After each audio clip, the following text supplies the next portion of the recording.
Siri ya kufanikiwa haraka.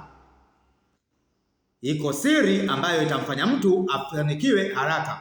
Ukweli ni kwamba watu wengi leo wanajishughulisha kila itwapo leo, wakijitahidi kupambana katika vitu vingi. Usiku na mchana watu wanapambana ili kuhakikisha kwamba wanatimiza au wanafikia zile ndoto zao. Watu wengi wana mipango mingi, watu wengi kweli wanafanya utafiti katika vitu vingi, watu wengi wanachukua hatua za haraka kila itwapo leo, watu wengi wakisafiri huko na huko kutafuta fursa mbalimbali, lakini ukweli ni kwamba bado watu pamoja na mambo yote, mafanikio kwao wanaona kila siku yakizidi kuchelewa.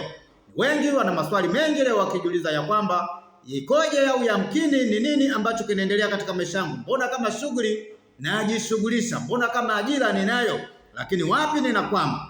Kitu gani ambacho kinasababisha mpaka bado kufikia au kutimiza ndoto nilizo nazo, au hata majukumu yale ya mahitaji yangu ya kila siku, yale majukumu yangu ya msingi bado imekuwa ngumu kuyatekeleza? Ni wapi nakwama? Hayo ni maswali ya watu wengi sana, kila inapotoa leo watu wanajiuliza sana.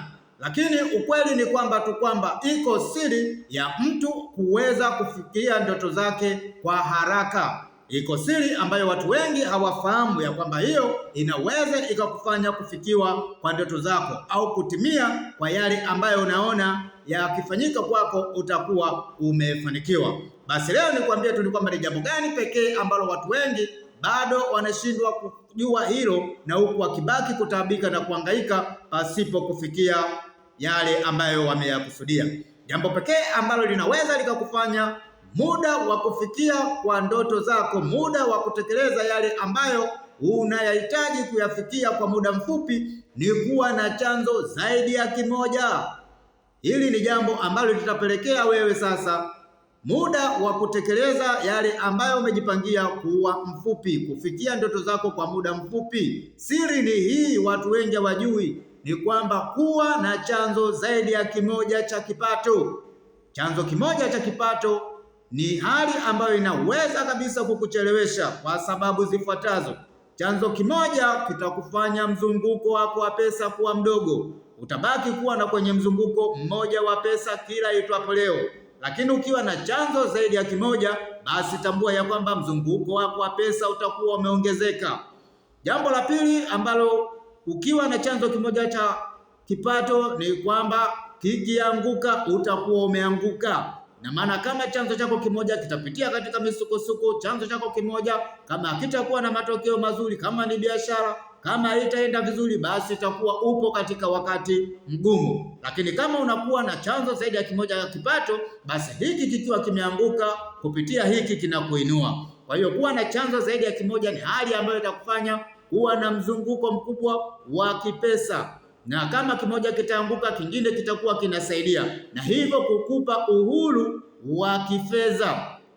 Kwa hiyo kuwa na chanzo zaidi ya kimoja cha kipato ni jambo ambalo linaweza kufanya mafanikio kuyafikia kwa urahisi na kwa muda mfupi pia. Kwa hiyo hili ni jambo ambalo limekuwa likisumbua watu wengi. Watu wengi wamekuwa wakibaki katika maisha yao kila kitu wakiwa wakitaraji kufanyika katika chanzo kimoja tu. Hii ni hatari kubwa kuwa na chanzo kimoja. Wengine wamejikuta wakiwa katika ajira, alipopoteza ajira hiyo amejikuta hana tena kitu kingine cha kufanya, na hivyo kuwa mwisho wa ndoto zake. Kwa hiyo unapokuwa na fursa moja, hakikisha ya kwamba wakati wote unabuni kitu kingine cha kufanya. Hii itapelekea safari yako ya kufanikiwa kuwa rahisi na kwa muda mfupi. Hivyo ni siri ambayo wengi hawajui, ambayo inatakiwa sasa nawe kuchukua hatua za kuwa na chanzo zaidi ya kimoja cha kipato. Usiache kusubscribe kwa kuendelea kujifunza zaidi.